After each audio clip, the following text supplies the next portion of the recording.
Dalam menjalankan Jupyter Notebook nantinya eh, kalian harus menjalankan aplikasinya melalui command prompt. Jadi kalian harus jalankan dulu command prompt, kalian buka command prompt, lalu kalau sudah diinstal ya Python dan Jupyter-nya, nanti boleh langsung segera. Kalau belum, segera diinstal.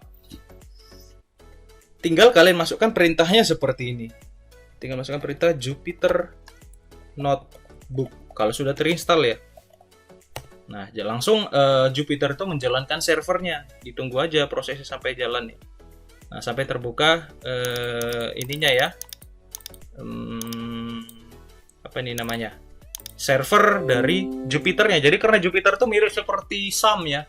Dia ada local hostnya tapi di port yang berbeda. Kalau Jupyter tuh pakai port 8888. Ya, jadi ini halaman Jupyter Notebooknya. Nah, di sini ada muncul folder-folder yang ada di laptop kalian, ya. Nah, kalian boleh simpan bebas di mana aja nanti, gitu ya. Mau bebas disimpan di mana aja kan. Kebetulan saya nanti simpannya di folder dokumen saja. Dokumen yang ada di sini saya. Di ini, di sini. Di my komputer saya, di sini. Saya akan simpan di sini saja, biar nggak repot, gitu ya. Saya buat aja foldernya text mining, misalnya. Oke, ini sudah ada folder text mining. Nanti saya simpan di situ semua program-program text miningnya gitu ya. Nah, saya kembali ke browser. Nah, berarti saya buka di dokumen, lalu saya cari text mining. Nah, ini ada text mining, ya kan? Nah, disinilah saya menyimpan semua nanti project-project text miningnya menggunakan Jupyter. Nah, untuk memulai, tinggal kalian klik aja nanti ini tombol new. Ini sudah ada tombol new. Kalau kalian sudah install Python-nya, pasti ini ada pilihan Python 3 gitu. Nah, ini tinggal saya pilih New Python 3. Nah, dia akan buka tab baru di browser yang nanti kalian miliki. Nah, muncul layar editornya. Jadi editornya cukup simple nih dalam menggunakan Jupyter Notebook dengan bahasa Python ya. Nah, untuk filenya kalian kasih judul di bagian ini. Judul file project kita ya. Nah, ini. Untitled-nya kita ganti dulu nama file Python kita. Saya buat aja misalnya apa ya? Belajar aja dulu gitu ya. Nama filenya belajar, rename. Nah, itu langsung tersave otomatis ya, nggak perlu kita Ctrl S terus, nggak perlu. Karena dia Jupyter Notebook ini auto save ya. Nah, kalau nggak percaya kita buka di folder text mining saya, sudah masuk nih. Nih, ini file Python-nya gitu ya. Ya. Nah, kita lanjut ke sini. Nah, Python kita sebelum masuk ke dalam melakukan text preprocessing, bahasa pemrograman Python salah satu bahasa pemrograman yang sangat dinamis, yang sangat gampang dipelajari karena konsep menuliskannya hampir seperti kita menuliskan ataupun mengetik dokumen seperti biasanya gitu, nggak repot dalam menggunakannya, mulai dari penggunaan variabel, mulai dari penggunaan kondisi, perulangan, function, dan yang lain-lainnya. Penulisannya jauh lebih simpel. Contoh, yang pertama dalam penggunaan variabel. Ya. Dalam penggunaan variabel, yang pertama adalah kalau kita ingin menggunakan variabel di Python, kita tinggal panggil aja nama variabelnya, sama hampir mirip seperti di PHP. Kalau di PHP kan diawali dengan $, iya kan? Lalu nama variabelnya apa? Data sama dengan 10 kan gitu ya, titik koma, ya kan? Nah, kalau di Python nggak usah pakai $, langsung tulis aja namanya mau pengen apa, misalnya data. Ataupun teks misalnya. Langsung isi aja. Halo. Lalu di setiap akhir perintah tidak ada titik koma, sudah selesai. Nah, lalu kalau misalnya mau kita cetak isi dari variabel itu, tinggal panggil perintah print. Nah, jadi kalau perintah di Python menampilkan sebuah kalimat itu gunakan perintah print. Nah, seperti ini. Ya, di dalam kurungnya lalu panggil nama variabel apa yang mau kita tampilkan. Variabel text. Sudah. Lalu bagaimana menjalankannya? Ya udah, tekan langsung aja tombol run yang ada di atas gitu ya. Tinggal kita run. Nah, ini muncul hasilnya halo. Ya kan? Nah, jadi sesimpel itu. Misal ada lagi. Begitu kalian run, ini kan dia kasih tahu, oh ini run kedua kalinya nih. Ya, jadi boleh nggak dilanjut di sini? Boleh aja, ataupun boleh dilanjut ke baris selanjutnya, nggak ada masalah. Ini terintegrasi nggak antara baris atas dengan baris bawah? Pasti. Misal, di baris pertama ini kan masih teks halo gitu kan, lalu saya print. Nah, di sini saya mau print lagi teks halo ini. Bisa saja. Print lagi. Panggil lagi nama variabelnya tadi. Loh, ini kan udah beda baris, Pak. Udah beda tempat. Ini kan program pertama. Nah, ini baris program kode yang pertama. Saya panggil di baris ke blok selanjutnya. Apakah bisa? Ya pasti bisa. Gitu. Jadi penggunanya jauh lebih simpel dibanding penggunaan bahasa pemrograman yang lain, gitu ya, menggunakan Jupyter Notebook ini. Ataupun misalnya proses aritmatika atau apapun itu ya, proses perhitungan, ya bisa aja. Misalnya saya buat variabel bil 1, misalnya 10, variabel bil 2 sama dengan 12. Udah, langsung saya hitung aja. Tambah sama dengan bil 1 tambah bil 2. Lalu saya print nanti. Print. Misalnya saya tampilkan hasil tambah 2 gitu kan. Saya gunakan simbol tambah untuk menyisipkannya antara variabel dengan teks biasa. Sama dengan bisa nggak ya, kita coba saja dulu ya. Tambah. Coba kita start. Nah, ini ada error karena di sini kita ganti jadi string. Karena di Python setiap data itu dianggap string untuk outputannya, gitu ya. Bukan str ini, coba seperti ini sebentar ya. Tulisannya salah kayaknya. Run. Nah, muncul nih 10 tambah 12 22. Nah, begitu. Jadi Python itu semua outputnya adalah string, ya, nggak boleh jadi integer. Walaupun tadi kita masukkan di sini integer gitu ya. Ini juga integer, keluarnya harus, walaupun ini hasilnya 22 dalam arti bilangan bulat, kalau mau dikeluarkan di Python harus dirubah menjadi string dengan perintah str. Jadi variabel tadi yang bertipe bilangan bulat, dirubah menjadi string, gitu ya, supaya gampang bisa dipahami. Nah, itu sederhananya ya dalam menggunakan Python. Nanti boleh tinggal kalian lihat lagi dasar-dasar pemrograman di Python. Karena di sini kita nggak mungkin belajar dari nol lagi tentang Python. Boleh nanti lihat di Google kah, di YouTube kah, terserah. Ya. Nah, lalu itu saja penjelasan awal ya. Nah, selanjutnya adalah kita akan langsung masuk ke dalam pre-processing menggunakan Python ini, terkhusus pada Jupyter Notebook. Nah, seperti tadi yang saya jelaskan bahwa ketika kita ingin melakukan NLP, Natural Language Processing, yang ada di slide tadi, kita harus menggunakan dua library, ya. Library pertama adalah yang bernama NLTK. Di mana tadi yang saya jelaskan? Ini ya, Natural Language Toolkit, dan juga library Sastrawi untuk melakukan stop word tadi, mana stop word removal. Nah, ini ada dua library yang harus kita install nanti ke dalam notebook kita, gitu ya, biar kita juga nanti cepat melakukan pre-processing. Pre-processing lama, bagaimana nanti menganalisanya lagi, gitu ya. Nah, cara menginstalnya, kalian harus install dulu ke dalam Jupyter ini. Cara installnya seperti ini. Kalian harus install dulu aplikasi yang namanya Miniconda 3. Jadi Miniconda itu saya bisa analogikan mirip seperti marketplace ataupun Play Store-nya Android gitu ya, yang berisikan library yang dibutuhkan untuk Python gitu.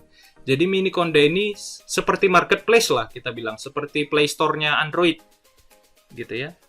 Nanti di dalamnya itu, di dalam Miniconda 3 itu berisikan library yang kita butuhkan. Kita tinggal download aja dari Miniconda-nya. Jadi sebelum kalian ke situ, pasti di laptop kalian juga belum terinstall Miniconda-nya, hanya masih Python dan Jupyter-nya. Nah, kalian tinggal cari aja di Google nanti. Ya, di Google tinggal kalian cari aja dengan kata kunci download Miniconda 3. Nah, dia langsung arahkan ke halaman paling atas nih. Nah, ini di halaman paling atas, nanti tinggal kalian download, sesuaikan kemarin yang kalian install Python-nya Python berapa gitu ya. Python 3 pastinya. Nah, sesuaikan laptop kalian, lihat lagi laptop kalian masuk ke Windows 64 bit atau 32 bit. Kebetulan laptop saya di sini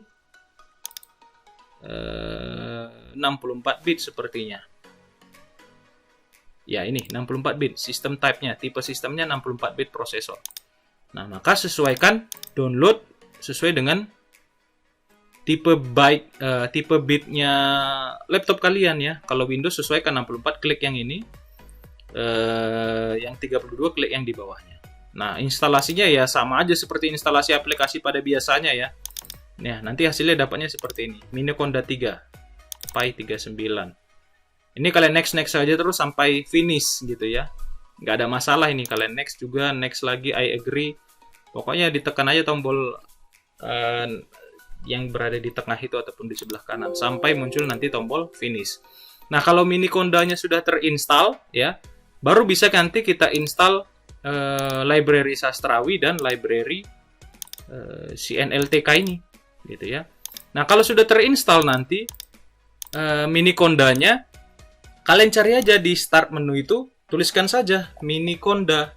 Nah, langsung muncul tuh ini Anaconda PowerShell Prom. Ini dia. Kita harus jalankannya dari command prompt-nya si Anacondanya, si Miniconda tadi. Ya, kita jalankan dari sini, bukan dari command prompt yang sudah jalan ini ya. Ini jangan ditutup. Kalau kalian tutup, servernya ini mati. Server Jupyter-nya langsung otomatis juga mati. Nah, jadi kita jalankan instalasinya untuk NLTK dan Sastrawi melalui tinggal tadi yang tadi saya bilang, cari aja di sini Miniconda. Pasti langsung muncul nih Miniconda 3, misalnya kalian cari aja Miniconda 3. Nah, muncul paling atas nih Anaconda PowerShell Prom. Nah, ini jalankan. Nah, tunggu sampai muncul teks, ditunggu saja. Nah, muncul seperti ini. Ini jangan kalian ganti base-nya ya, karena ini membaca di mana Python kalian dan Jupyter itu diinstal. Ya. Yang pertama kita harus install yaitu NLTK tadi. Nah, perintahnya apa? Tinggal tuliskan aja sini pip, ya kan? Lalu install NLTK. Lalu tekan enter. Nah, silakan tunggu sampai proses instalasinya selesai. Nah, di sini kebetulan biar nampak ya, saya atur dulu size-nya. Nah, kebetulan ini NLTK saya sudah saya download, maka di sini statusnya kan requirement already satisfied, berarti sudah tersedia gitu ya NLTK-nya. Jadi nanti kalian kalau mau install itu harus koneksi internet dulu ya. Kotanya juga nggak besar-besar kok itu untuk install NLTK, nggak banyak memakan kota ya. Nanti kalian harus koneksi dulu ke internet baru bisa lakukan instalasi dengan Miniconda. Oke. Nah, ketika nanti sudah sukses PIP install NLTK-nya, satu lagi yang harus kalian install adalah Sastrawinya. Maka di sini tuliskan saja PIP, ya kan? PIP install Sastrawi. Enterkan saja langsung. Nah, jadi nanti dia akan langsung install kalau ada koneksi. Nah, di sini saya sudah install ya. Already satisfied, sudah tersedia ya. Oke, jadi dua itu sudah diinstal, baru kita kembali ke browser saya tadi nih yang sudah terbuka yang seperti ini gitu ya. Nah, jadi proses instalasi sudah selesai. Selanjutnya kita masuk ke dalam tahap case folding yang tadi sudah saya jelaskan. Case folding tadi salah satu tugasnya merubah huruf besar menjadi huruf kecil, kan gitu ya. Nah, saya contohkan seperti ini. Pakai apa kita ya? Case folding. Sebentar ya. Ya. Untuk case folding langsung kita buat aja seperti ini. Kita contoh case folding untuk merubah huruf besar menjadi huruf kecil. Nah, di sini saya buat sebuah variabel dengan nama kalimat, ya. Lalu saya isi dengan kalimat. Mungkin ada beberapa kalimat, saya buat aja seperti ini. Berikut adalah atau pakai kata apa ya? Berikut ini adalah 5 negara dengan pendidikan terbaik di dunia. Misalnya adalah Misalnya kita buat kalimatnya masih berantakan dulu ya. Pertama misalnya Korea, ya kan. Lalu Korea Selatan. Atau kita buat huruf besar ya, biar kelihatan. Korea Selatan. Baru koma Jepang gitu ya. Lalu Singapura. Lalu Hong Kong misalnya.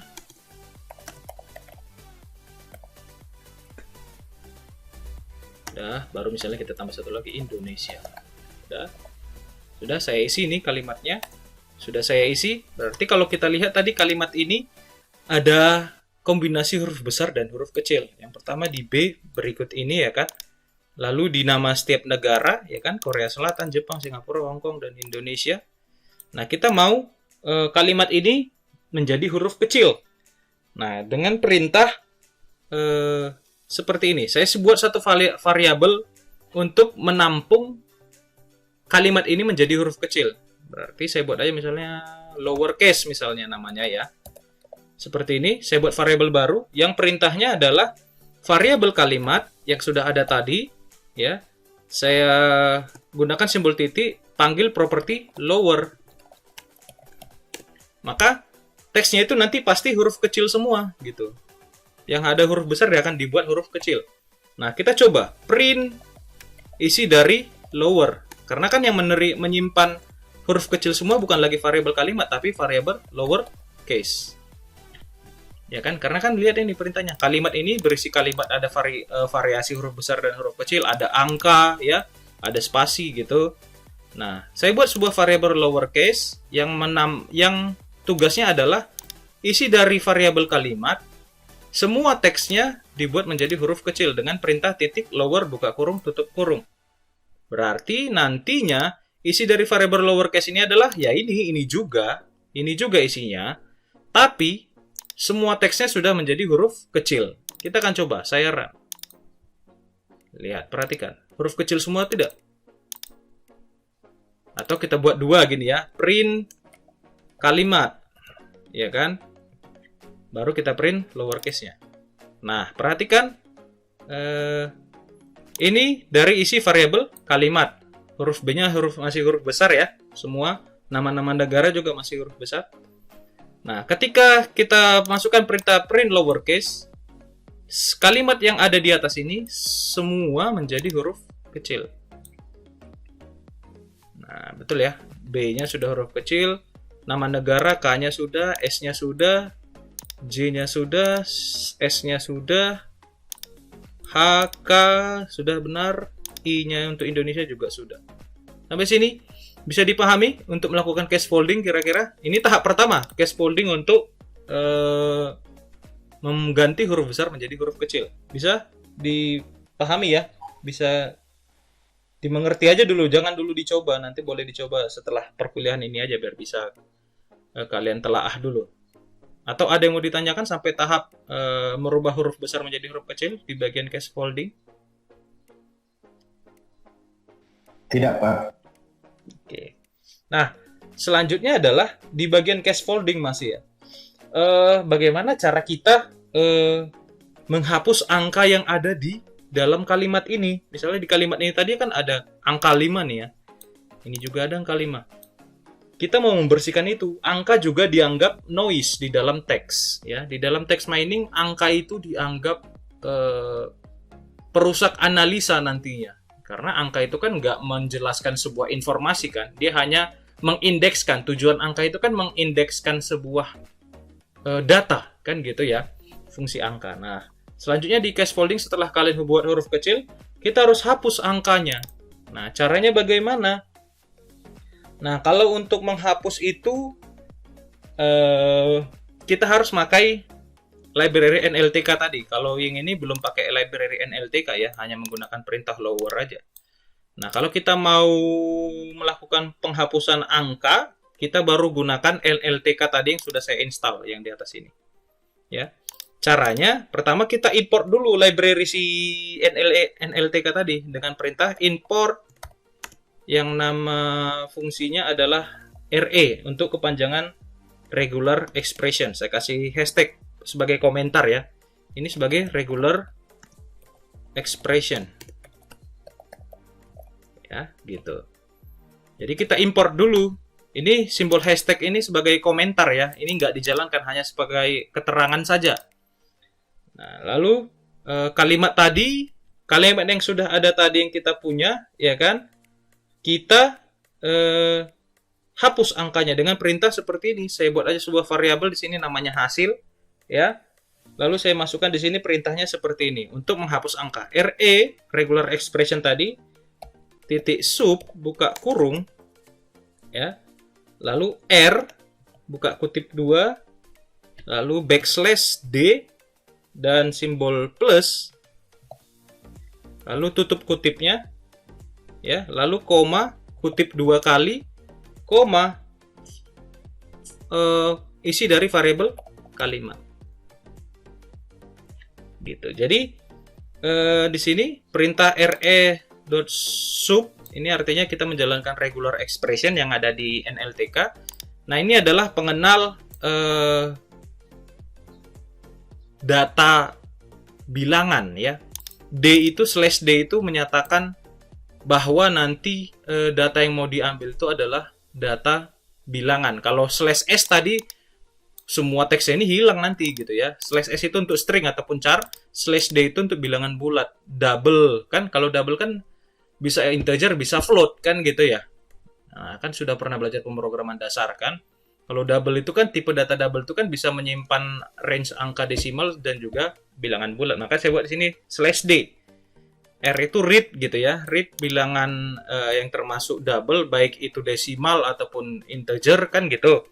Lalu hapus. Nah, kalau sudah ketemu diapain? Maka saya buat kutip 2 kali, kosongkan, artinya dikosongkan gitu ya. Kalau ketemu data yang di dalam kalimat ini ada huruf angka termasuk karakter angka, maka ganti dengan kosong gitu. Kosong, kalau ini kan artinya bukan spasi ya, kosong. Ya udah hapus, artinya hapus gitu ya. Lalu ini koma dari variabel apa? Variabel kalimat yang di sini ada angka kan gitu ya. Nah, misalnya saya print hasil. Ini saya run. Nah, lihat angka 5-nya sudah hilang. Tapi perhatikan spasinya jauh. Ya kan? Spasinya nggak bergeser nih. Ya ada 5-nya cuman dihilangkan gitu ya. Di sini, seharusnya di sini ya 5-nya gitu. Nah, ini sudah hilang. Nah, ini kalimat saya salah ya. Mana kalimat tadi? Nah, ini. Gitu. Ini juga saya run.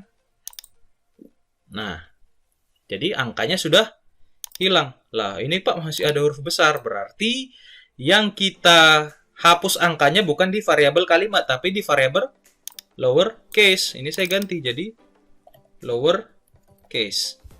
Ya kan? Karena kan harus sudah bersih dulu lah di tahap awal baru kita hapus angka kan gitu. Masa ini udah balik lagi ke awal kan? Huruf besar lagi kan gitu. Ini saya run. Nah, ini sudah. Ya kan? Nah, itu dia. Untuk menghapus angka di dalam sebuah teks. Lalu selanjutnya adalah menghapus tanda baca. Masih di case folding kita ya. Menghapus tanda-tanda baca. Misalnya ada nanti simbol tanda tanya, ya kan? Ataupun simbol bintang, ataupun simbol kurung kurawal. Nah, itu harus kita hapus tuh tanda bacanya gitu ya. Nah, caranya bagaimana? Nah, caranya seperti ini. Misalnya variabel kalimat ini tadi saya tambahkan aja misalnya seperti ini. Ada simbol kurung kurawal di sini. Saya buat noise-nya seperti ini. Bisa aja misalnya ada lagi tanda ini misalnya Korea Selatan, saya buat garis hubung seperti ini, ya kan? Oke. Nah, kan ini masih muncul nih ya, simbol-simbolnya masih muncul di bagian ini juga pasti muncul nanti. Menghapus angka juga muncul nih. Ini ya kan? Nah, lalu kalau kita ingin menghapus simbol-simbol baca, ini kan simbol baca, garis hubung yang lain-lainnya juga nanti ya. Caranya gampang. Caranya seperti ini. Kita tambahkan satu lagi import di sini dengan nama string, ya. Karena ini kan termasuk string. Di bahasa pemrograman kan simbol itu ya udah masukkan ke dalam string aja gitu ya. Jadi kita manfaatkan dulu library string bawaan dari Python-nya. Nah, di sini menghapus tanda bacanya kita gunakan perintah seperti ini. Misalnya saya buat lagi di sini di bawah hasil ya. Variabel saya buat apalagi cocok ya, bersih ataupun apa ya, simbol. H simbol misalnya, hilang simbol ya. Maka di sini saya buat variabel hasil ya kan, yang tadi sudah menghapus semua angka ya kan. Kita suruh apa ya, titik translate kalau nggak salah, translate lalu str titik make trans apalagi ya, kutip 2 lalu koma, kutip 2 lagi, lalu string, lalu titik punctuation kalau nggak salah, punctuation. Oke, sudah. Nah, ini perintah untuk menghapus simbol. Jadi perintah str titik make trans ini untuk menghapus simbol-simbol yang ada ya. Max transposisi artinya transposisi ganti menjadi apa? Menjadi kosong gitu ya. Jadi setiap teks nanti yang di sini ditranslatekan ya. Lalu lakukan transposisi simbol yang ada ya menjadi kosong ya. Ganti simbol-simbol yang ada menjadi kosong di awal ataupun di akhirnya. Ini kan di awal ya. Ini di akhir dari setiap kata gitu kan. Jadi kita buat kosong-kosong gitu. Dari mana?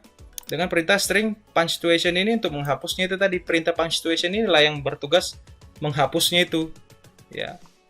Menghapus menjadi apa? Menjadi kosong ini gitu ya. Yang dari variabel hasil. Ya, lalu di sini kita coba print h simbol. Yang kita print sekarang h simbolnya karena hasil kan masih ada simbol ya di sini. Ini saya run. Sebentar, masih ada yang salah ini penulisannya. Oh, salah tulis nih. Translate, sorry, translate.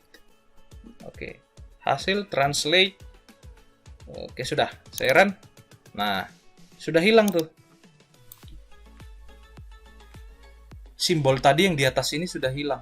Ataupun kita buat 2 kali print ya. Yang di sini print hasil, yang di bawah print H simbol, hapus simbol gitu ya. Saya run. Yang ini pertama ada simbol ya. Ini sekarang kita hapus simbol-simbolnya. Ini tadi Korea Selatan ada, ini saya hapus. Gitu ya. Nah, selanjutnya satu lagi apa? Tahap terakhir. Menghapus jarak spasi ini. Ini akan kita hapus nih. Ini spasinya banyak nih, panjang nih. Ini seharusnya tadi apa? Angka 5 tadi ini ya. Nah, ini dia jadi spasi baru yang kosong jauh jaraknya. Ini juga kita harus hapus nanti nih spasinya ini semua. Karena yang kita kirim nanti ke komputer kita untuk dianalisa, data-data ini perkatanya berikut kita simpan dalam array. Ini kita simpan dalam array, adalah kita simpan dalam array, negara kita simpan dalam array. Jadi disimpan di array satu-satu. Maka spasi ini nggak perlu kan, nggak penting tuh apa spasinya gitu. Kan nggak mungkin menyimpan spasi.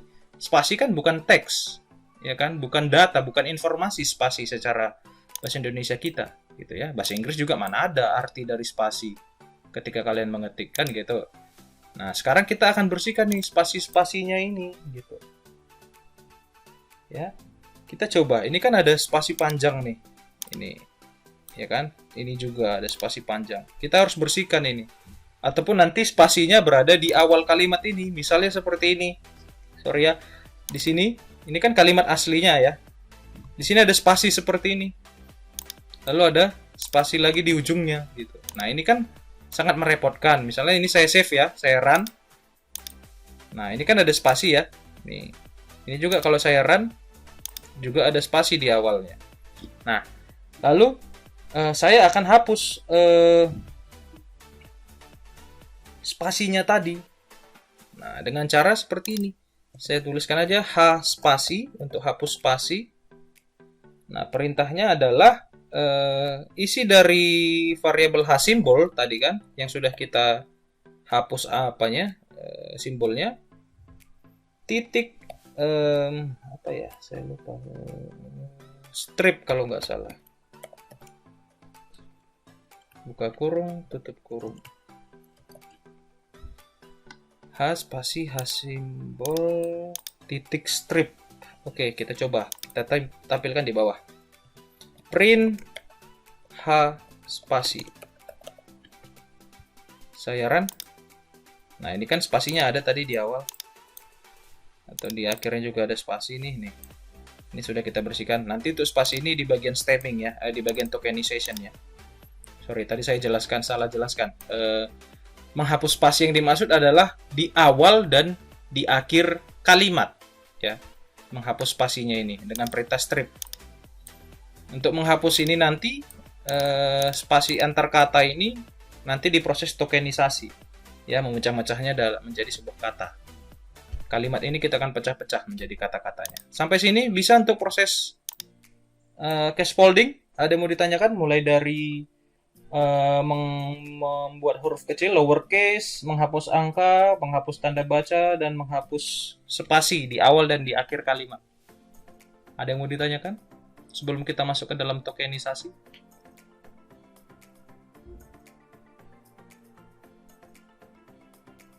Oke, ya kalau memang tidak ada yang menjawab berarti bisa. Oke, selanjutnya adalah tahap tokenisasi. Kalau tadi kita lihat di slide, tokenisasi itu adalah tahap untuk melakukan pemisahan kalimat menjadi bagian-bagian kata. Kan itu tadi ya, tokenisasi ini ya. Sengkumpulan kalimat itu kita pecah menjadi bagian-bagian kata. Berarti kalimat ini yang ada ini kita hapus aja dulu yang di atas ya. Saya anggap sudah bersih hal ya gitu. Inilah kalimat yang sudah bersih dari proses scaffolding ya. Selanjutnya kita masuk ke dalam proses tokenisasi. Kalimat ini akan kita pecah menjadi bagian-bagian katanya ya dengan proses tokenisasi ya. Nah, secara tanpa NLTK pun Natural Language Toolkit tadi bisa juga kita gunakan untuk melakukan pemecahan kata-kata. Cuman nanti hasilnya nggak sebaik yang kita inginkan nanti ya. Nah, jadi kita pakai aja fungsi tokenisasi yang ada di NLTK, library NLTK. Nah, kalau kita mau menggunakan itu, ada beberapa yang harus kita import lagi di sini untuk melakukan tokenisasi. Yang pertama adalah importnya itu seperti ini perintahnya, from NLTK titik tokenize ya, titik tokenize lalu import ya, dari NLTK tokenize kita import yang namanya word tokenize seperti ini. Jadi kita akan import library dari NLTK untuk bagian tokenisasi ya, dengan nama fungsinya adalah word tokenize ya. Nah, kalimatnya nanti acuannya adalah dari spasi. Kan kita lakukan tokenisasi. Sekarang di sini di bawah saya buat satu variabel lagi, tokens, misalnya gitu ya.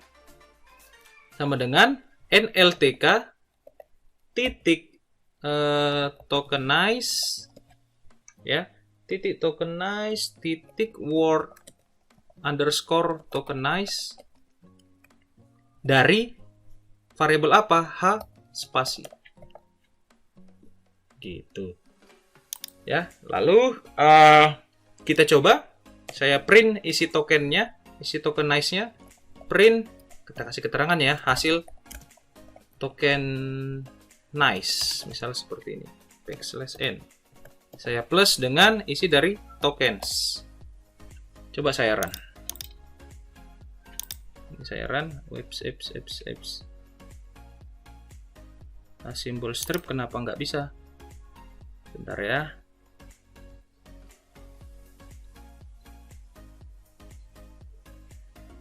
Oh, sorry ya. Nah, belum kita import NLTK-nya di sini. Sorry. Di atasnya. Import NLTK. Di atasnya juga harus kita tambah NLTK seperti ini. Ini saya run ulang.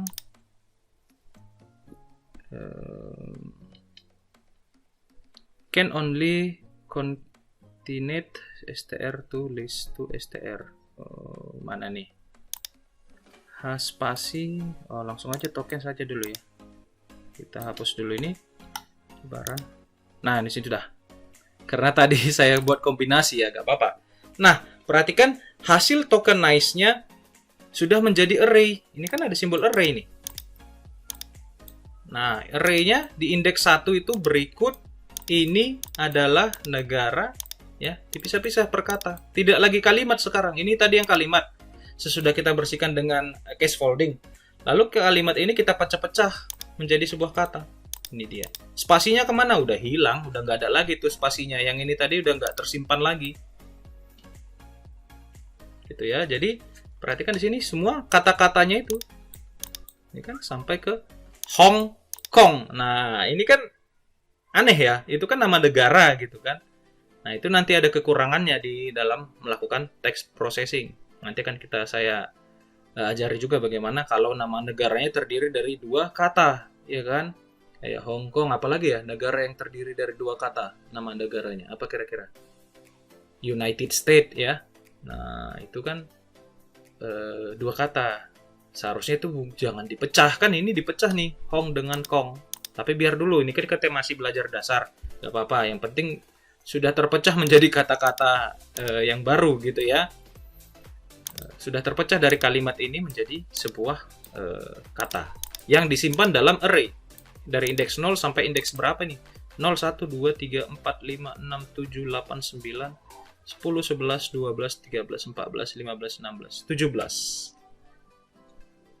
Nah, di sini proses tokenisasinya kalau rasa kalian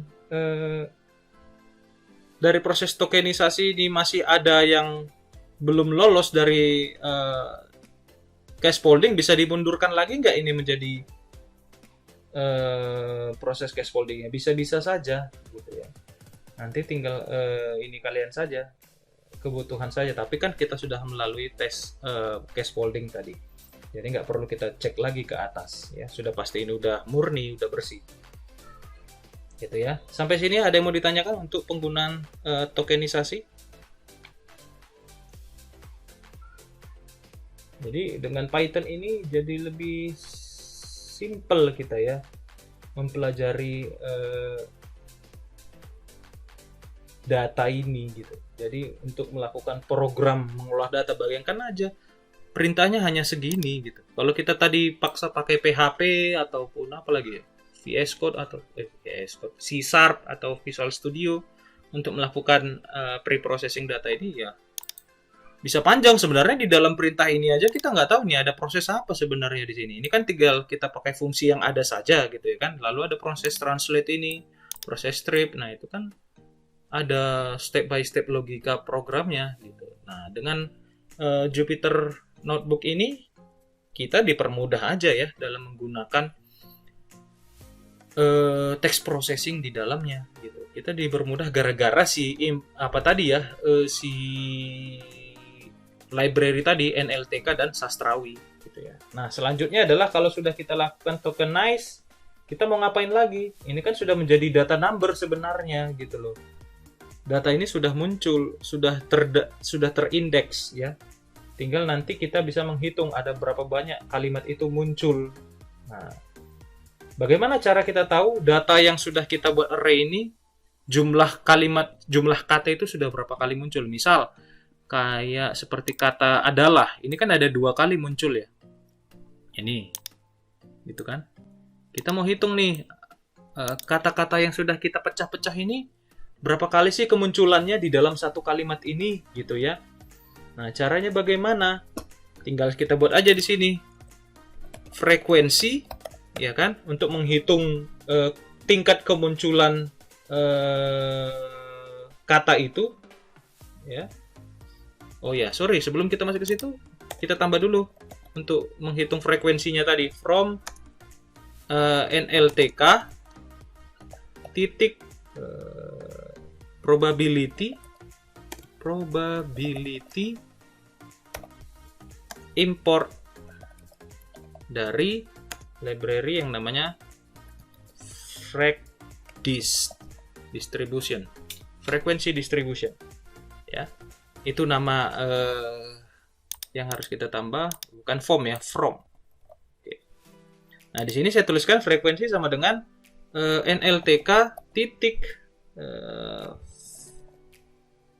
frek_dis buka kurung variabel mana yang mau dihitung frekuensinya, variabel tokens, ya. Lalu di bawahnya aja saya buat print frekuensi, run. Apa nih hasilnya? Kok seperti ini? Harusnya munculnya nggak seperti ini. Bentar ya. Oh, sorry.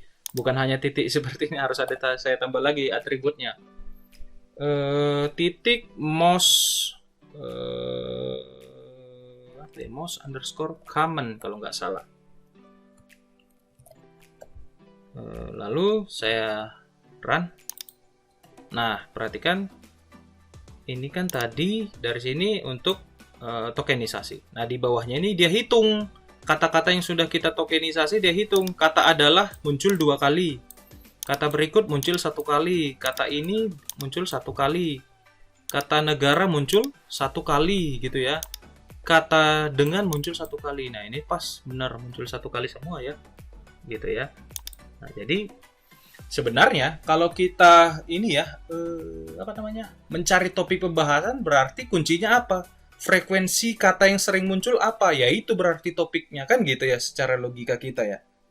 Mana kata yang paling sering muncul di dalam dokumen itu, dalam kalimat ini, kan gitu ya. Berarti itulah itulah topik pembahasan dalam satu kalimat ataupun dalam satu paragraf itu, gitu ya kan?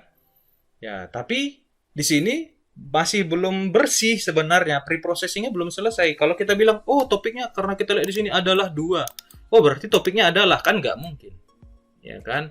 Kan adalah ini kan masih stop word. Ini termasuk stop word. Kita belum masuk ke stop word-nya gitu. Adalah ini kan kata yang informasinya tidak bernilai tinggi gitu. Nggak ada adalah pun bisa sebenarnya kita menjelaskan satu kalimat kan gitu.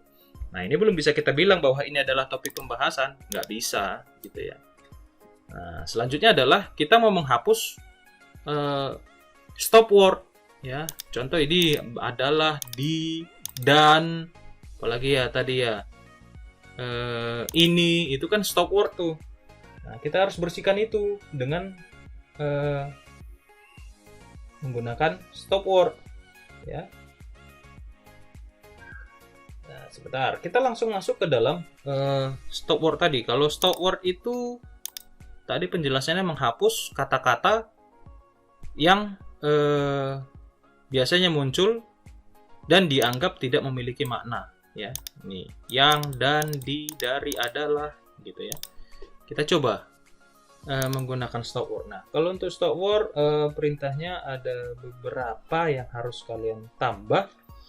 Nah, contohnya tadi di bagian sini, tokenize tadi, kalau kita mau pakai stop word, tambahkan lagi di sini namanya setelah word tokenize, send tokenize, gitu ya. Lalu satu lagi yang harus kalian tambah adalah from NLTK titik corpus. Jadi untuk bertugas melakukan stop word itu berada di library corpusnya NLTK ya. Import stop word. Oke, sudah stop words. Oke, kalimat yang mau kita stop word ya kalimat tadi itu aja lagi ya, isi dari mana ya? Ini kan sudah di tokenize, sudah jadi array ini. Apa bisa? Kita coba aja nanti array-nya bisa nggak ya? Ataupun kalimat ini dulu deh. Kalimat yang sudah kita hapus spasinya, ya, yang sudah bersih. Itu yang kita stop word. Baru nanti kita tokenize lagi ulang. Ya. Nah, di sini perintahnya untuk membersihkannya itu bagaimana ya? Ini sudah kita word tokenize ya. Mana tadi ini ya? Token NLTK token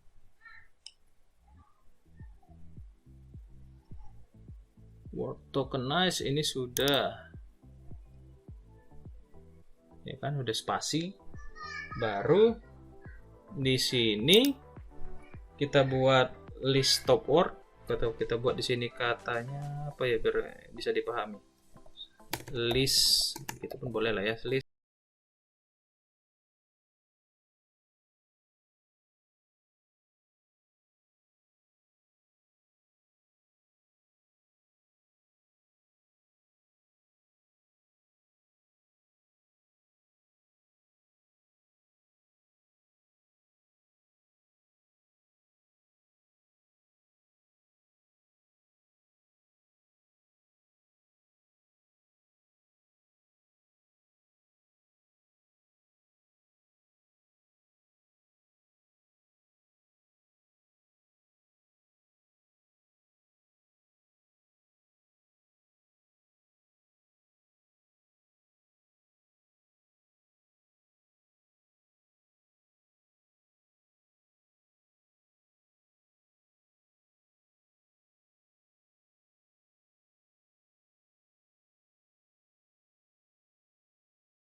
Word tokenize. Di sini apa pesannya nih?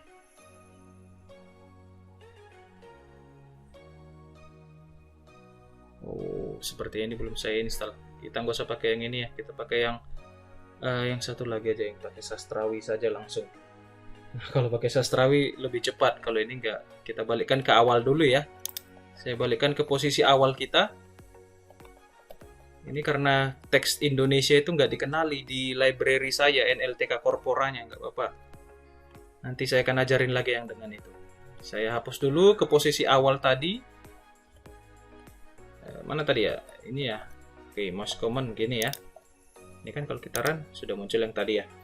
Nah, kalau mau kita pakai sastrawinya, library sastrawinya, kita formkan aja langsung. Kita panggil from, lalu NLTK, bukan NLTK, sorry, sastrawi titik stop word